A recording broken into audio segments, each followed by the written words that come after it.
Hello, this is Katie Cardoan again, and welcome to season 2 of my live stream series, Learn and Unlearn. And the topic for this season is unlearning bad workshop tactics. And the reason is that I have had some mixed experiences in the past, both as a workshop facilitator, but also as a workshop participant. And I've been dying to learn more about how to dissect that and understand really the anatomy of a great workshop. Which is why I came up with this idea, because I've been going through a very significant and comprehensive training exercise over the last few months. And I'm also part of a community with a lot of different backgrounds in terms of other workshop facilitators. So I've learned a lot and I've come to reflect a lot about it. And I felt that it's time now to share some of these things with a broader audience. If you listen to the replay, you are welcome also to add any comments you might have. We are broadcasting this via LinkedIn, YouTube, and Facebook. And I'll do my best to get back to you through the comments or my contact details in general. So a warm welcome to you. And let me kick this off by actually just setting the scene a little bit, because we had a few weeks break now in the series, and I want to set the scene about the topic of unlearning before we dive into some more details about the workshop phenomena and what to do in order to unlearn certain things to hopefully then come up with better workshops, both as a facilitator but also as a participant. So let me kick this off by just reminding you, if you haven't been part of my first series, I talked a lot about unlearning in terms of personal unlearning, reflection, trying to not ignore what you've learned in the past, but being conscious about some things that might not serve you anymore, that you need to address and maybe look at what can I do instead? Which behaviors can I train myself in and adopt more as the default mode going forward? And the reason why this is important is, of course, because of the agility that is expected of us as leaders. We need to adapt. We need to assume new roles, and in order to stay in demand as leaders, we need to actually reflect and question ourselves and the old learning, the old truths, so to speak. So that is the background for the focus on unlearning as a perspective onto this topic.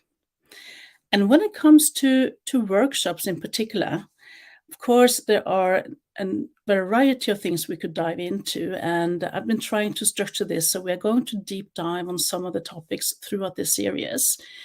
And of course, there will be some things regarding preparations. There will be something about actually running or executing the workshop itself, but also how to follow up and what to do in the aftermaths of workshops to make them really great.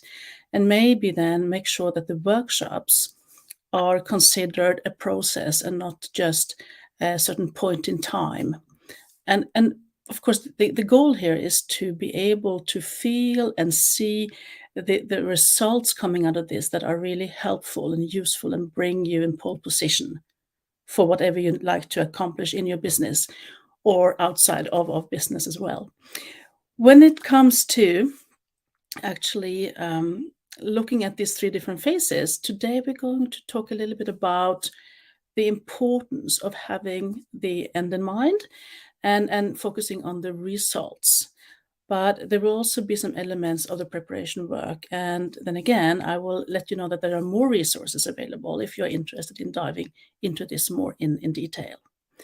So as I said, if you are joining now through live stream or listening in to the replay, feel free to add a comment and I'll pick it up as we go along.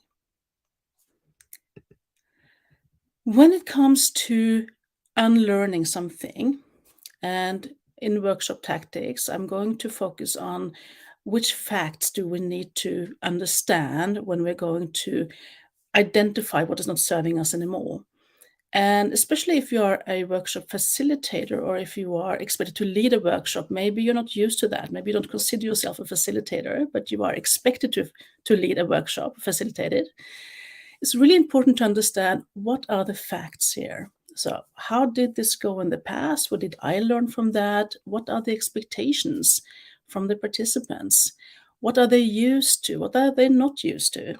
And keep in mind that it's important to spend significant time in the prep work in order to figure that out.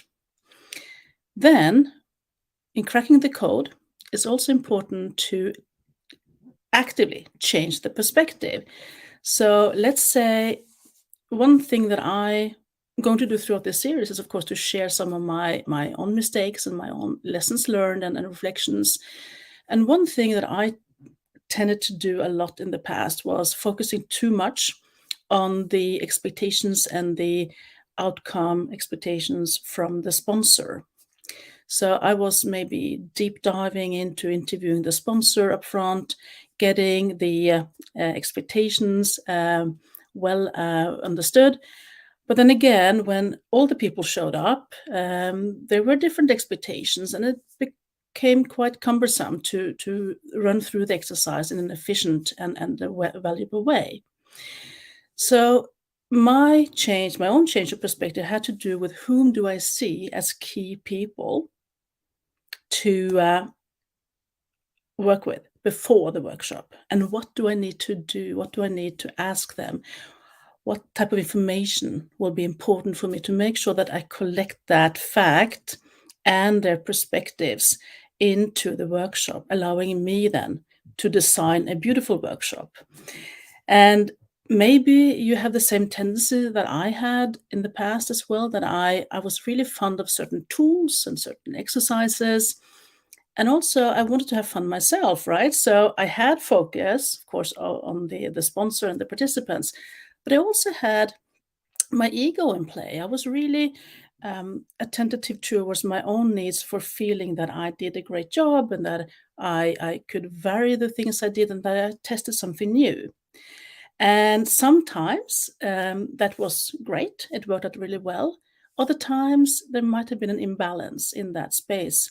So I've been very, I would say, attentive to that over the last few years, and I've tried to unlearn my mindset and my initial position on that, so I stay open and curious and really investigative in the early phases. So maybe there's another perspective that will be important to you. Either you are a sponsor or a participant or the facilitator of the workshop. So depending on your role, that could be different things. But this will be crucial to being really successful in running workshops. Then the third thing about cracking the code has to do with, beyond understanding the facts, what has worked, what hasn't worked in the past, what type of perspectives might not be helpful or serving me anymore or us anymore. What do I need to do instead? Well, then there's only one thing to do, and that is actually practicing, right? Practicing new strategies, learning new skills to change the behavior over time. And one thing that proved helpful to me during my struggle by automatically defaulting back to my own perspectives in the past was actually to think about keeping always the end in mind and the outcomes and the complexity of the outcomes, because then it became kind of a very interesting, intriguing, and very different exercise every time. So to illustrate what I mean by that, let's go a little bit deeper now into one area here in terms of understanding what type of results you could look for and strive for throughout a workshop. So when you have gathered the information you need and asked and interviewed and explored that with the different stakeholders, then it's time to understand more in detail what are the real results. And then, of course, we need to distinguish between tangible results and intangible results. And just as a brief overview, I would say that tangible results are, in general, things that can be measured or confirmed either by sight or by something that is physical, with a high degree of certainty, or 100% degree of certainty, actually. As an example from a workshop, it could be maybe a new design, it could be a strategy, a policy document, it could also be certain decisions. So it's possible to measure them and to follow up, and it's very clear to the participants what has come out of the exercise.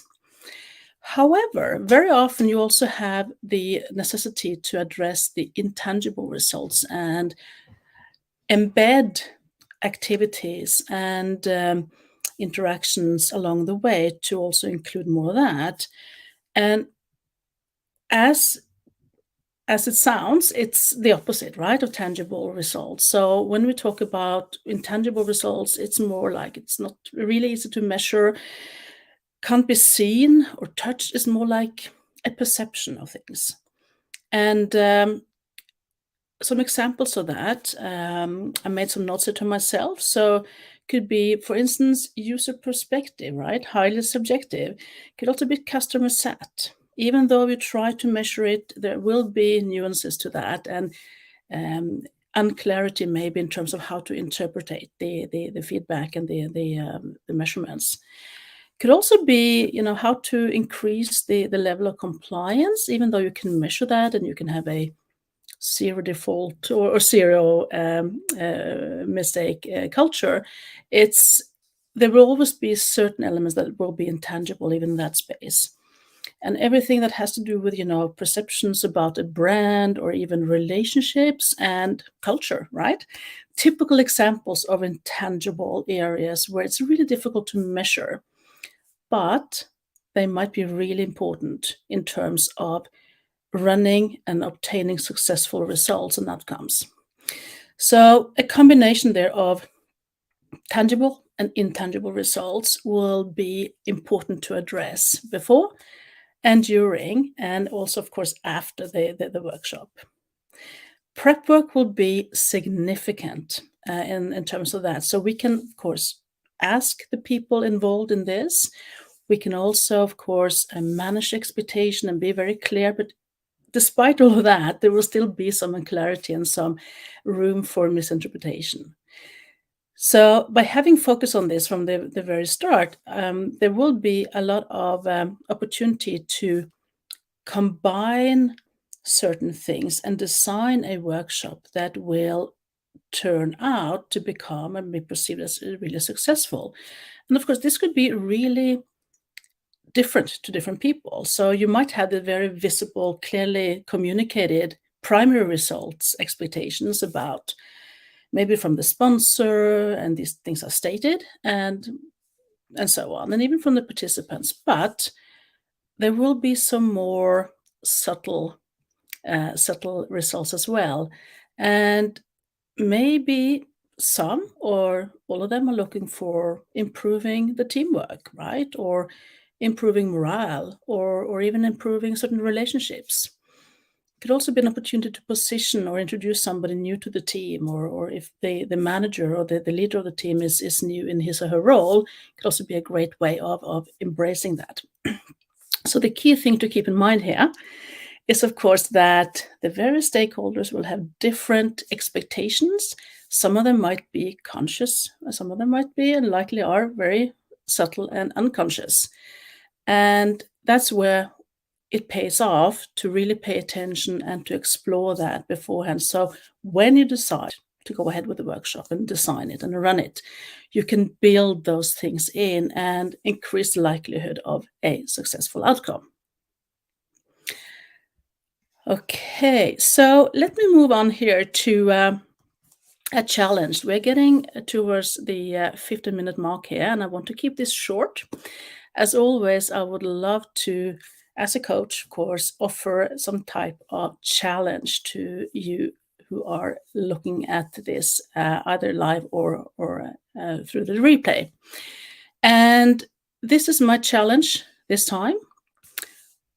Looking at your next upcoming workshop, either as a sponsor or a facilitator or a participant, what are the most tangible and intangible results for the participants in your next workshop? So no matter which role you have, which results are the most important ones? So keep that in mind and make a note or two, or think about it. So whom do you need to talk to, right? But also, what is underlying there beyond what they're saying out clearly and loudly.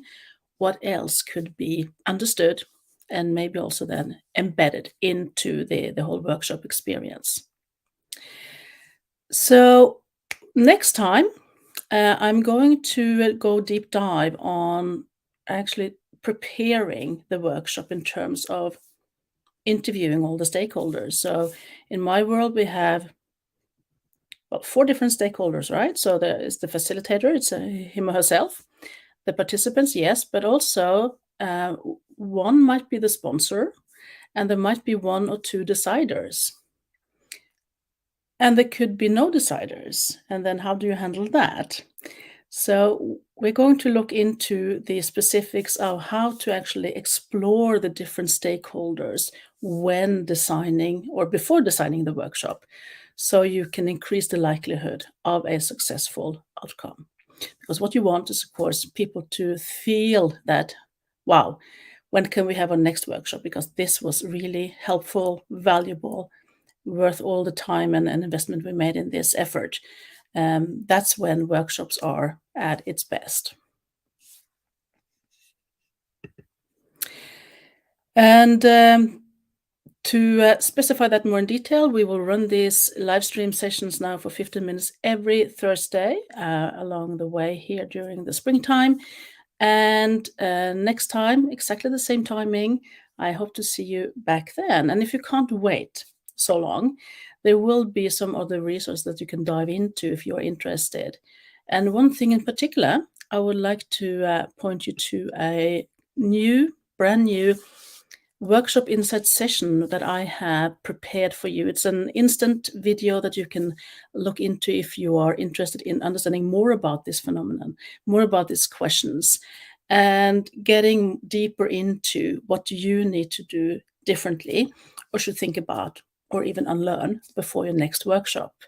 So the bit.ly/workshop hacks link will take you to a 20-minute session where you can, in your own pace, reflect and maybe get an insight or two. So I wish you the best of success with that, and I hope to see you again in a week from now. Happy workshopping until then. Take care. Bye.